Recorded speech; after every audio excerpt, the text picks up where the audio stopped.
for $420, and so the total was going to be, you know, $2,400 plus tax, and that was a big bummer.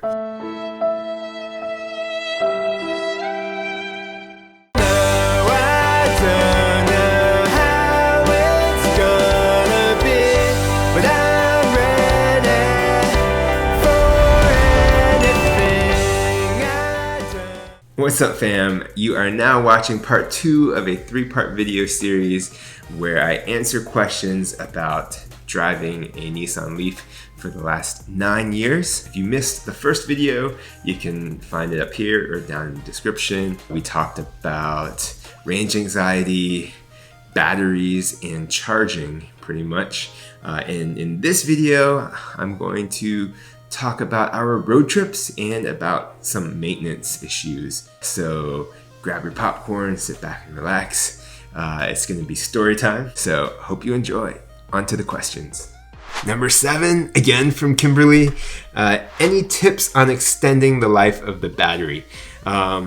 I'm not an expert on this. Definitely say research and Google and read Nissan Leaf forums, read the EV forums that are out there. Even in the comment section for my original video, there was discussion about this. So, but that said, I'll just give you a quick rundown based on my experience. I would say avoid level 3 charging as much as you can, because that really seems to damage the life of the Nissan Leaf battery in particular. Most of the other EVs on the market use a different kind of battery. They use sort of like cooling system for their battery charging, fast charging, which the Leaf doesn't. Fast charging on the Leaf really seems to take a toll on the battery. So you want to avoid that as much as you can. I tried to avoid it, but I just couldn't completely avoid it, as I said, in Jacksonville. I'll also kind of throw my family members under the bus here and say, like, you know, because my family, we traveled a lot. So there were a lot of stretches where we weren't home for a long period of time. And so we'd lend our Leaf to my parents when we were in Jacksonville, or when we moved down to Miami, we were lending the Leaf to my in-laws. And we can't really control their behavior. So I know my parents, even though I had mentioned it many times, I know my dad took the Leaf to fast charge quite a few times.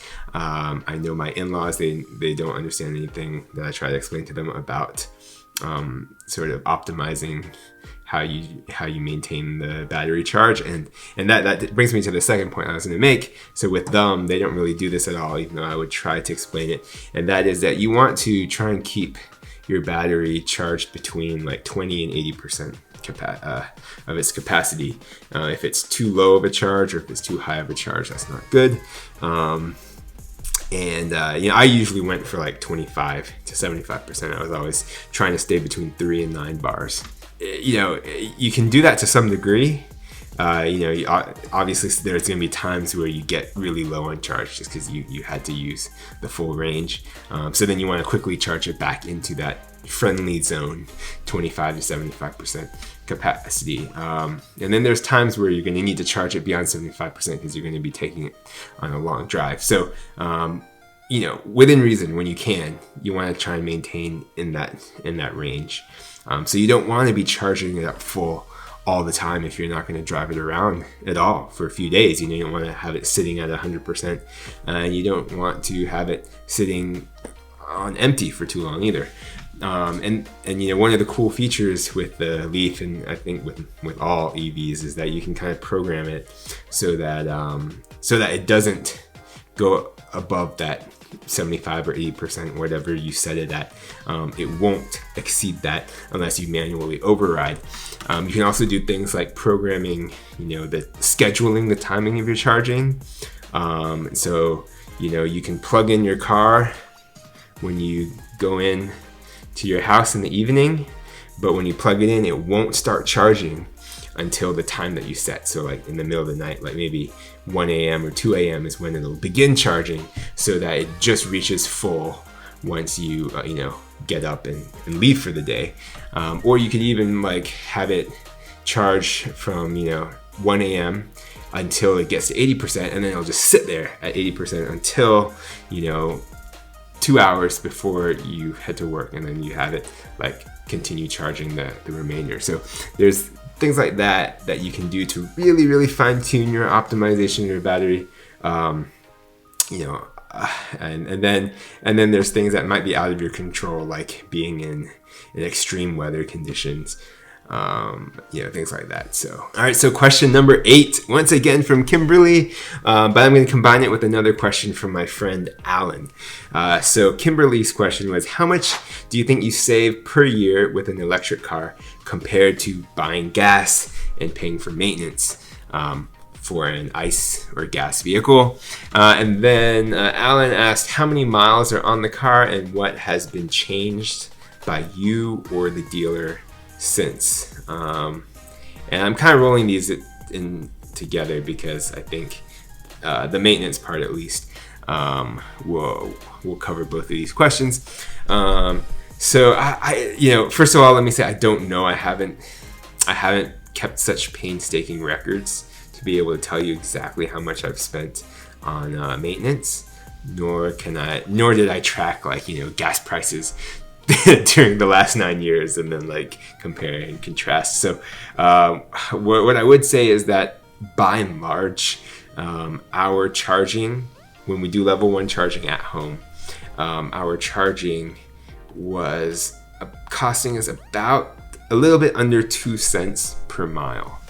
And then, there's times where we charge away from our home, where we're probably paying a bit more than that, and then sometimes where it's free. So it's hard to compare, but at least the predominant mode of charging, which was for us at home, was a little under 2 cents per mile. And my gas vehicle with a Nissan Altima for many years, I would say that one, if the gas was $3 a gallon, just picking an example, then we were paying about 12 cents per mile for gas. So there's a bit of a difference. And then of course in DC, most of our charging was free for my wife at work. So, then in that example, our primary mode of charging was 0 cents per mile. Then to get to Alan's question and the maintenance part, we have 48,000 miles on our Leaf at the moment. This is the second Leaf. I think our first Leaf we ended with 32,000, I don't know, something like in that range. And then what's been changed by you or the dealer since? So I'm pretty sure I'm not missing something. I'm pretty sure that the only maintenance we've done on the Leaf is some work that was self-inflicted, or my wife inflicted on the vehicle, as well as so it was damage to tires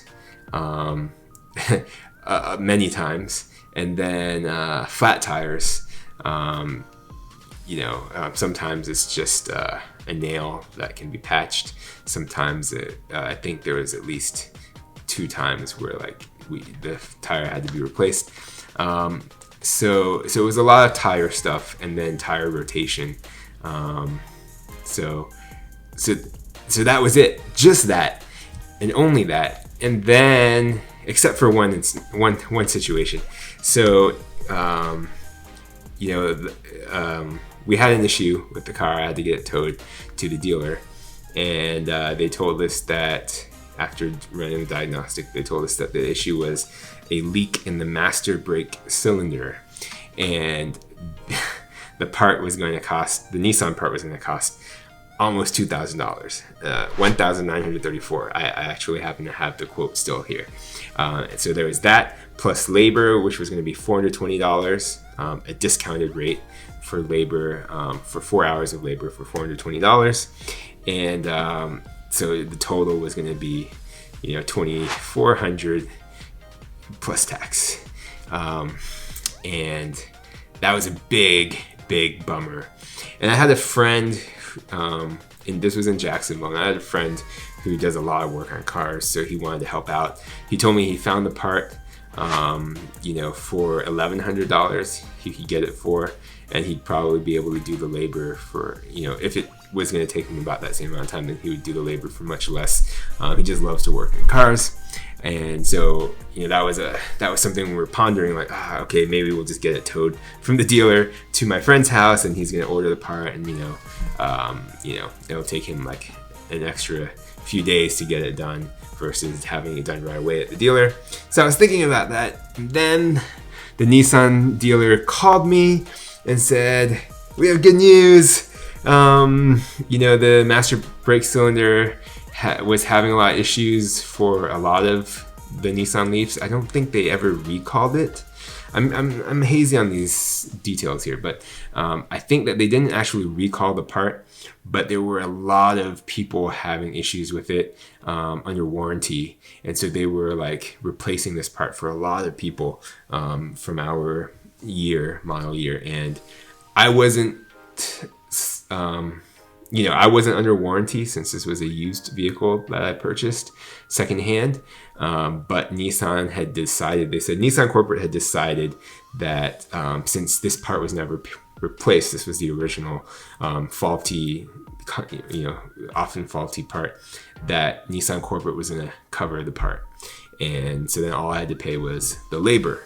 And so, you know, that's the story as I remember it. I'm not 100% sure if I have some detail that mixed up a little bit, but yeah, all I know is that that $2,000 was knocked off, and I just paid like $400 for them to replace it at the dealership. So that is the only thing that I can remember other than tires, tire replacement, tire rotation, tire patching. That's the only thing that I believe we've ever done on either of our Nissan Leafs. Oh, wait, I forgot. We did change the battery, the 12-volt battery. We replaced that last year. All right, I'm gonna wrap up this video with a couple more questions, but I actually got so many questions. I couldn't believe it. So I'm actually gonna do a second video, a part 2 to this, but I wanna wrap up this first video by talking about long distance trips. So question number 9 is from Regan again. She asked, is it a bad idea to road trip with an electric vehicle? And then also I'm combining that with a question from another friend and awesome YouTuber, Janelle. Check out her channel, Janelle Eats. So Janelle asked, how do you know your car won't stop in the middle of a cross-country road trip? And so I guess to answer both of you very succinctly, most of the time, yes. Especially talking about a Nissan Leaf. You know, it's not made for road tripping. You know, if you're talking about the long range EVs like Teslas, like the newer Chevy Volts, and then some of the other ones that are coming online soon, maybe Rivian, and the ones from Hyundai and Kia, and there's a lot of others. But yeah, those are much longer range. You're talking about like 250 to 300 miles range. Those are much more reasonable for road trip. With the Nissan Leaf, I would say almost always it's a bad idea. And Janelle, how do you know your car won't stop in the middle of a car? I mean, you don't. You're kind of gambling to some degree because you're relying on infrastructure that is mostly reliable, but if in the rare, you know, somewhat rare instances where it's not working and you can't count on these charging stations, then you know, then you're really out of luck. So yeah, I'd say short answer is it's almost always a bad idea. All right, and so I'm going to wrap up with this last question, question number 10, which I'm combining several different people. Chuck, my buddy Chuck, whose YouTube channel is Tech Travel Beyond. He's the go-to man for tech reviews and tech advice. Chuck asked, what's been your longest trip? And then again, my friend Alan asked, what's the longest trip you've taken, how many total charge stops, how long on each stop, etc. And then another friend, Chris, similar question. Did you ever take a long road trip?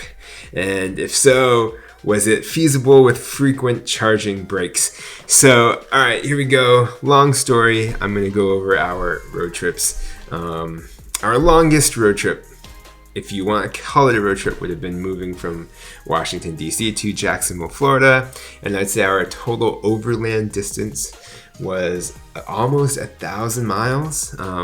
But it's cheating because about 800 of those miles was on a train. It was on the Amtrak car train, right? Is that what it's called? Amtrak car train. It's called the Amtrak Auto Train.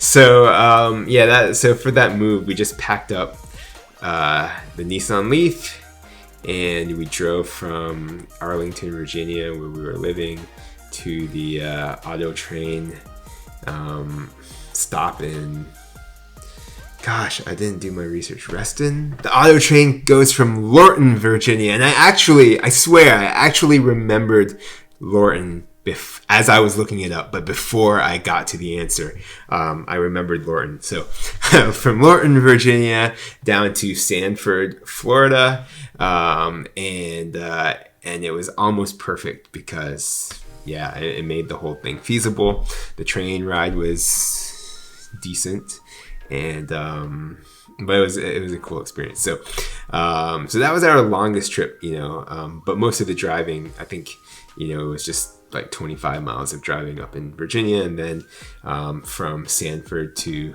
Jax was maybe like 200 miles. So the actual driving was only 250 miles.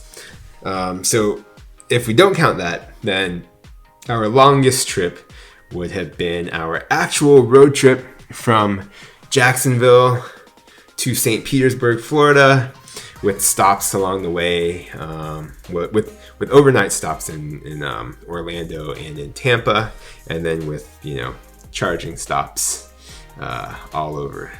so that was our longest trip. I think that one was probably, if you count like our just driving around town, that was probably like 550 to 600 miles of total driving. Unfortunately, so I had really detailed logs from my preparation before the trip, and then like the actuals and what we did, but I lost all of that when my computer crashed. So unfortunately, I don't have all the details of where we stopped, but I can tell you, it was mostly Nissan dealers. That was the way things worked back in the day. You stopped at Nissan dealerships. Those were where you could expect a DC fast charger to be located, a free one at that. And then I think Orlando at the time, this was in 2016, Orlando had the strongest network of fast chargers in the state. And so we were pretty good in Orlando. And then again, Nissan dealers getting you to Tampa and St. Pete. And so like if you're just a dude wanting to go on a road trip, to where we went, or let's say you wanted to go and stop in Orlando, stop in Tampa, go to St. Pete. I don't think the way we did it in the Leaf would be worth it to you if you're not interested in electric vehicles, if you didn't want to go on that adventure. It was borderline, but I would say it's just not worth the hassle. But for us, where we were, in our particular situation, where I am an EV enthusiast, where I do like Nissan a lot, both of my cars were Nissan. I enjoyed stopping at the Nissan dealerships. I don't mind not driving super fast, things like that. And then also we had a 6-month-old, 6-month-old baby. And so, we weren't going to be driving on long stretches anyway. And so it almost worked out perfectly for us, where we're driving for 45 minutes to an hour, and then we stop for 20 minutes. And then we drive for another 45 minutes to an hour, and then we stop for 20 minutes. I think the longest stretch we did was 3 legs. So it'd be 45 minutes to an hour, stop for 20 minutes, another stretch, stop, and then next stretch, and then we're at our destination. So it really wasn't much of a hassle for us. And then even stopping at the Nissans was cool. Like, you know, this was back in the day. This was in 2016, back when you know, dealerships loved Leaf drivers. You know, they're like, oh yeah, you drive a Leaf, yeah, come on in, you know, like, and they want to chat with you about your car. They're super excited about you. They help you like pull into the charging station. You know, a lot of Nissans at the time had Nissan dealers at the time had, like, you know, they all had free water for you, free bottled water. A lot of them had free soda, free popcorn. Some places had free chips. You know, a lounge for you to hang out, watch sports. I remember one of the dealers had a like kids playground play area. So like, I mean, all this stuff was just whatever. It's cool. It's an experience. And so I really enjoyed our road trip. I think my wife, who's much less of an enthusiast as me, she thought it was cool too. And our baby had fun. And you know, one other thing to add about that trip is that we went on this trip to see people. We went on this trip because I thought it'd be cool to take Leaf on a road trip. But we also went on this trip because we were enrolling for global entry, and we were enrolling for my wife and I and our baby. And so we needed to go do this, and the Stanford airport, that's the small airport in Orlando, not the main airport, they were the closest global entry office for interviews to where we lived in Jacksonville. At least at the time they were. So we had to go there anyway. And so, and I like to say this because, you know, the road trip had a purpose, and the Leaf worked perfectly for that purpose. You know, we needed to get this done, and we did. The Stanford airport was like out of our was a bit of a detour, and it meant that we had to take a different fast charging station on the way back to do that. But it worked. It worked out without any inconvenience or any hassle whatsoever. And I make that point because, you know, it'd be very easy to go on a road trip. Like, you want to go to, you know, XYZ place, but then because of the limitations of the car that you have, instead you don't go to that place and you settle for something else. Well, for us, like, the road trip had a purpose, and we met that purpose. The Leaf met that purpose perfectly fine without any issues. And so I think that was a win. And it was enjoyable, and it worked out. So that I remember that trip very fondly. And I guess that was our longest road trip. Our third trip would have been the move down from Jacksonville to Miami, and I will get to that in the next question, in the next video. All right, thanks for watching. So apparently I am super long-winded. I just love to talk. So I'm going to end this video right here and turn this into a multi-video series. And if you have any questions or comments, just drop them down below. And as always, don't forget to like and subscribe. Show me some love, and I will see you next time. Do you have to pay to charge? Like, would you pay and seeing people again? Oh shoot, buying gas and buying mate.